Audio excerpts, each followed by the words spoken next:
Daf Lamed Gimel Lamed Beis, 2 lines from the top. The Gemara is going to bring down now a machlokes Amayroim on a halacha legabe tuma that relates to the brisa that we just previously had mentioned. Yosef Ravacha bar Ravav Yakamid Rav Chist v'Yosef v'Omer Shmeid Rav Yochanan, and he said in the name of Rav Yochanan the following: Anavim shenitmu, grapes that became tomei darchan pachas meikabeya. You press them to squeeze out the juice less than a bay at a time. V'yenan kosher l'sachim, and then the juice, the wine, can be used for nasachim, to pour on the mizbeach. Now, of course, yain that becomes tomei is possible for nasachim. You cannot use it for nasachim on the mizbeach. He's saying a chiddush over here is that even though the grapes were tomei, the grapes became tomei, but if you squeeze a less than a bay at a time, the juice will not become tomei, and therefore the wine, that wine that is fermented into wine, is kosher for nesachim on the mizbeach. Now the halach is as follows: in order for something to be metama something else, for a food to be metama something else, it has to have the size of a beya.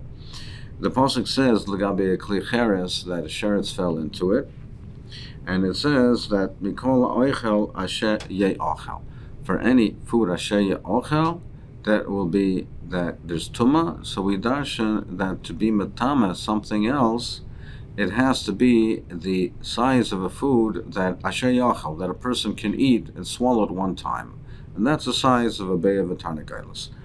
So to be metama, for food to be metama something else, it has to have the size of a beya.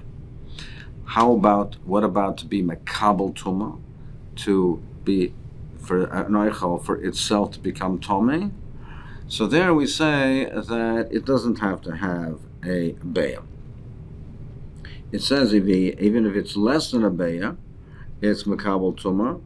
Even if it's the smallest amount, it's still makabel tuma. Now that there's a machlokes, is that deraisa or derabanan? According to some rishonim, the food to be makabel tuma is also only if there is a beya. It's only deraisa, but midarabanan, it's also makabel tuma even if it's a smallest amount. Other rishonim hold that no, that midaraisa it's also makabel tuma. This din of beya is only on to be metama something else, but to be makabel tuma, we say mikol oichel, any food that is eaten. So midaraisa can also be makabel tuma with even if it's a kol shehu. So we'll see how this works through. This machlokes works through the Gemara. But a kolponim, to be metama something else, you need a beya. Therefore, it says as follows. Therefore, if you have a novim, the total volume of the grapes is not more than a beya. Therefore, you can squeeze out the juice, and the juice will not become tomei. Why is that? Because alma kasavar mashkin mifka pekidi. Must be that he holds that we view the juice in the grape as not part and parcel of the grape. It's viewed as if it would be juice in a container. It's just held in the container within the grape itself. It's contained within the grape, but it's not considered part and parcel of the grape. So therefore, if the grape became tomei, the juice inside did not become tomei. When does it become tomei? It doesn't become tomei with the tumah of the grapes. It's when you squeeze it out. It becomes tomei when you squeeze it out. When you squeeze it out, it becomes tomei. Then it comes in contact with the grapes. And so once it was in the grape, it's not part and parcel of the grape. The grape became tomei. The outside of the grape became tomei, but the juice inside is viewed separately as not tomei. Now, even though the juice that is beneath the surface of the peel, so that does come into the contact with the exterior of the grape, but or even with that which is the seeds or any other part of it which is not juice, but that doesn't have a shir beya. Even a grape itself is not the shir beya. So the juice is not tomei. Now, when can it become tameh? When it is squeezed out, it comes into contact with all of the other grapes, and then it comes into contact with the grapes, which theoretically could be matamed, because at that point the liquid now spreads over all the grapes, and all the other grapes there are considered like one mass. But if you're only doing a beya at a time, when you squeeze it out, now the volume of the rest of the grapes are less than a beya. They cannot be matamed the mashkim that came out. So therefore, since he views the juice in the grape as not being part and parcel of the grape, so the tumah touched the grape. So let's say the sherets touched the grape. That does not matama the liquid inside. The liquid inside, it can only become susceptible to tumah once it's squeezed out and it comes into contact with all of the grapes, and then it could be, theoretically could become tameh, but by the time you squeeze it out, if you only started with a beya, when you squeeze out the juice, you have less than a beya, so it cannot be matama, it cannot be matama the juice.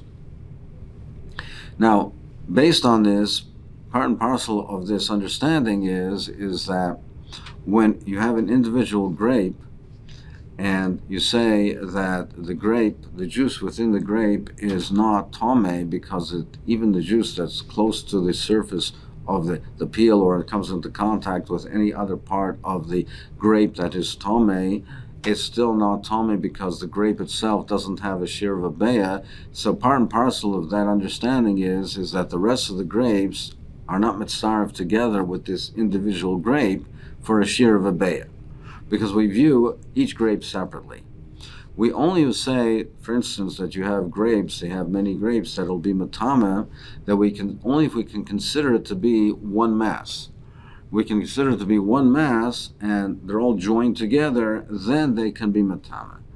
But that only happens when the liquid is squeezed out. Before the liquid is squeezed out, they're all individual separate grapes. They don't combine together. Each grape is only less than a beya. It's not matama what's inside. Now when you squeeze it out, it becomes one mass. So the way the Rambam understands it is because now the juice all combines it together and it forms into one mass. Or the way the Goyen understands it is because since it comes into contact simultaneously, whether it's considered one mass or not, but it comes into contact simultaneously, it could be matama. But nevertheless, it's still tar because at that point you don't have a beya. So therefore, he says you can use that wine for the nesach. Frank the Gemori Hachi. Well, if that's the case, kebeya nami.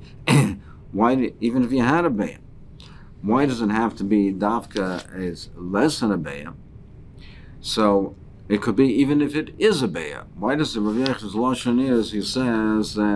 He says if you have a namshid dorchem pachas mikabeya, it has to be less than a beya. Well, theoretically, it could be even a beya itself, because a beya nami. Because once you squeeze it out, there's no longer a beya. Tanan we learned in the Mishnah in the Torah is tamei meis, shalsachat zeisav anovim. A person is tamei meis, and he's squeezing out zeisav anovim. If it's kebeya mechavonas, if it's exactly the size of a beya tahir, then the juice that's squeezed out, it's tar. Even though he's squeezing the zeisav anovim, even though they're tamei. But since it's a size of a beya mechovenes, you squeeze it out. By the time the juice comes out, then they don't have the size of a beya anymore. They can't be matama. So therefore, if as long as it's beya mechovenes, it's time. If it's more than a beya, well, they squeeze out the juice. When the juice comes out, there is a beya. Beya can still be matama. But if it's beya mechovenes, exactly a beya, by the time you squeeze something out, there's less than a beya. The beya can't be matama. So why over here does Rav Yechanan, why do we say that it's pachas mikabeya, even if it's not more than a beya? As long as it's not more than a beya, it should also be mutter. One answer is Hasam di'avet enachanami. But over there, then we say it's Torah, that's b'di'avet. But l'chadchila, you shouldn't do it that way. Here we're saying it's l'chadchila. But here he's talking about in the case l'chadchila, you can do it in this manner. Gzeira dilma also l'mevet yosem mikabeya. Why do we say pachas? Because if we say a beya mechovenes, you might do more than a beya. And if you do more than a beya, it might become tomei. So therefore, l'chadchila, it has to be less than a beya. Now, the case that we're talking about in the Mishnah Taharas is that we have to say the person is a tomei maze, but the kli that's being used to squeeze into the juice is dripping into it. It's, for instance, a pshute kliates that is not makabel tuma. So therefore, the juice, it doesn't become tomei from the kli. Now, secondly, Rashi's bothered with the fact is, well, let's say it's more than a beya. Let's say it's more than a beya, but nevertheless, you're saying that the juice is mifkat pekida, is mifkat pocket. It's considered to be not part and parcel of the grape. So therefore, even if it's more than a beya, but it only has a volume of a beya or more when you take into account the juice that's inside. So therefore, even if it is more than a beya, how can it be metama? The juice, once it's squeezed out, it's only a beya by virtue of the juice, and you're telling me the juice is mifkat pocket, is considered separate. Rashi says it's considered separate insofar as that when the grape becomes tomei, the juice inside doesn't become tomei. But as far as the volume of the grape is concerned, we say it's bottle, and it does contribute and join to form the size of a shear of a beya for the grape in order to be metama. So that's what Rav Yochanan said. Rav Chisda said to Rav Avia. He said, Man Saislach Ola Rav Yochanan Rabba. Who is going to listen to this? What do you mean? If the grape became tomei, so then the juice became tomei. It became tomei automatically. So when you squeeze it out, where did this tomei tuma go? The juice is part and parcel of the grape. If the grape became tomei, the juice became tomei. So it must be that he holds that it's not mifkat pocket. It's not considered to be like resting in a container. It's considered to be part and parcel of the grape. If the grape becomes tomei, then automatically the juice inside became tomei. Omar Lei, he said to Rav Chisda, "Va'at lo yitzis with the mashkin mifkat pekidi." Don't you hold that it's mifkat pekidi? V'atanan, we learned in the Mishnah. It says, "Tami meishes achazeisim va'anovim mechavanas kebeya tahirim." If it's not more than a beya, it's tahirim. So, I amrat bishlam mifkat pekidi mishmal chitar. So, if you say it's mifkat pocket, like we just mentioned, we understand why it's tar. Eli amrat mivla bliya my tahirim. But if you say it's mivla bliya, why should it be tar? It became tomei with the grape. So doesn't that show you clearly that we say mifkat pocket?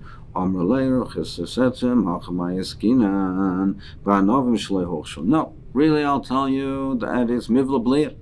And if the grape became tomei, then the juice would become tomei automatically. But here we're talking about a case where there was a tomei maze who squeezed the grapes, but the grapes were not yet tomei, because the grapes are only tomei if they had hofsher prior to be makabel tuma. They had to come into contact with a liquid prior to the tomei maze touching them. And we're talking in a case where from the time that the grapes were picked, they did not come into contact with a liquid. They were not hofsher makabel tuma. And therefore, even though the tomei maze is touching it and squeezing it, the grapes are not tomei yet. When did they become tomei?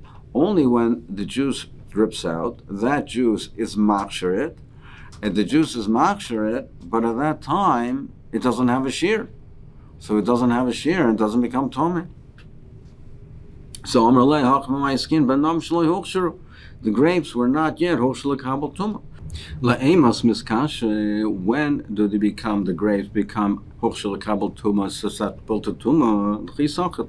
It's only when he squeezes it out. When he squeezes it out, you have the juice. Now the juice can be machshir, the grapes l'kabel tuma, but kisachelu basar l'shur. But once he squeezes it out, you don't have a beya. You don't have a beya volume, and it can't be makabel tuma. So therefore, that's why it's tar. But otherwise, he says that the juice is not mifkat pocket, it's mivla bliya. Now, the question arises, and the Rishonim asks the question, if you say that as far as being makabel tuma, midaraisa, just like to be matama something else, you need the size of a beya. but to be makabel tuma, that you also min haTorah you need a beya.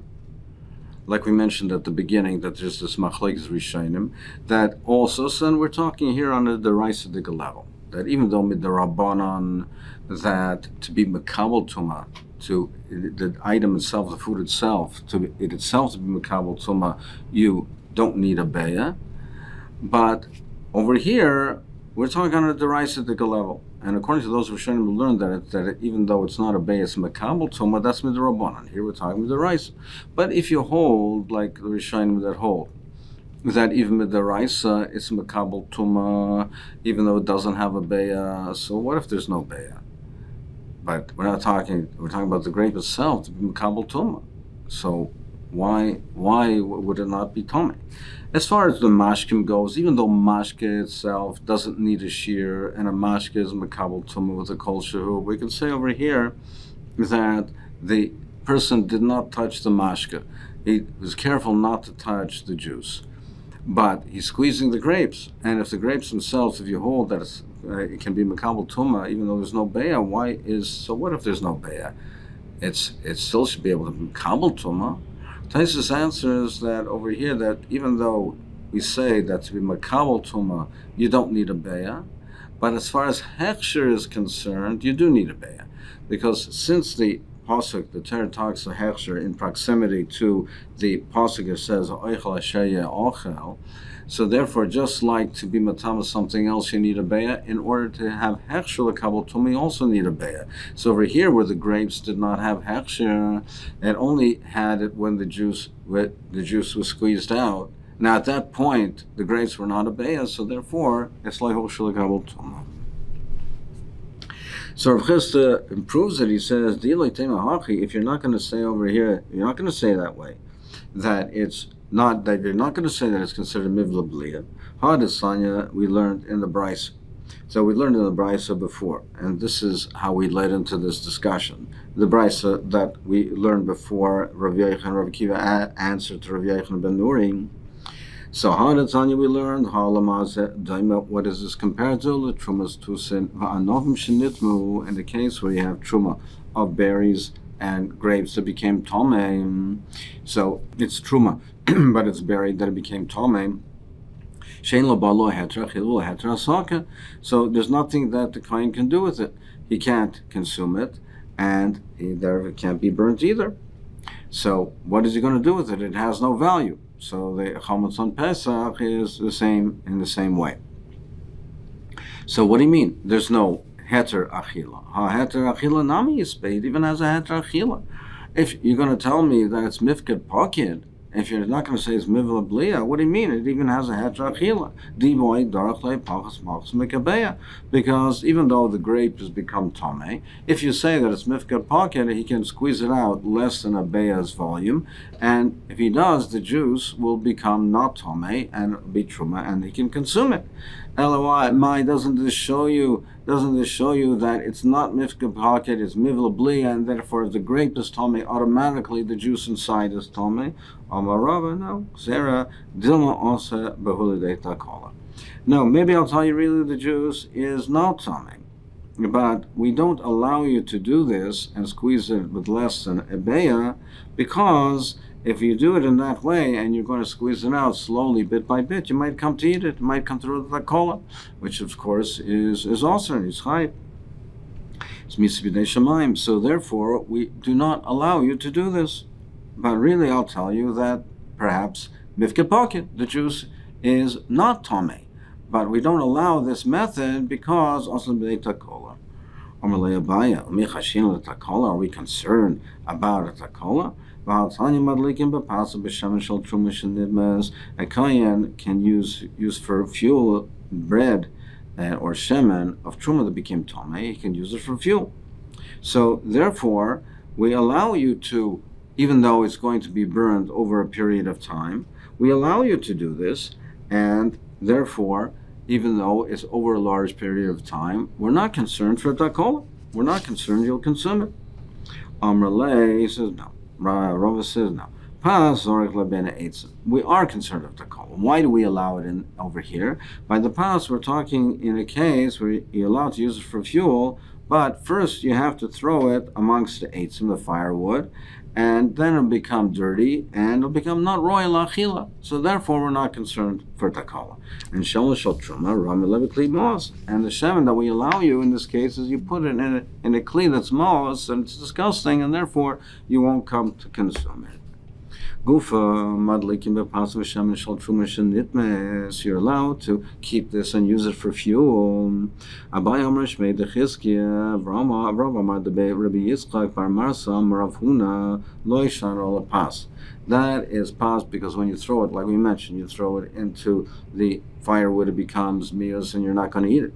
Aval chiti loy, but if it's kernels of wheat that became tamei, this is not an eitzah, and therefore you can't use it for fuel, because it doesn't become mius through putting it and throwing it in amongst the wood, and then we are concerned you might come lidei takol and consume it.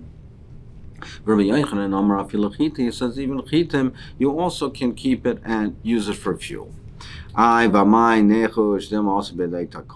we concerned for takola? More answers. Kid Amar Ravashi, like Ravashi said, which we'll see shortly, that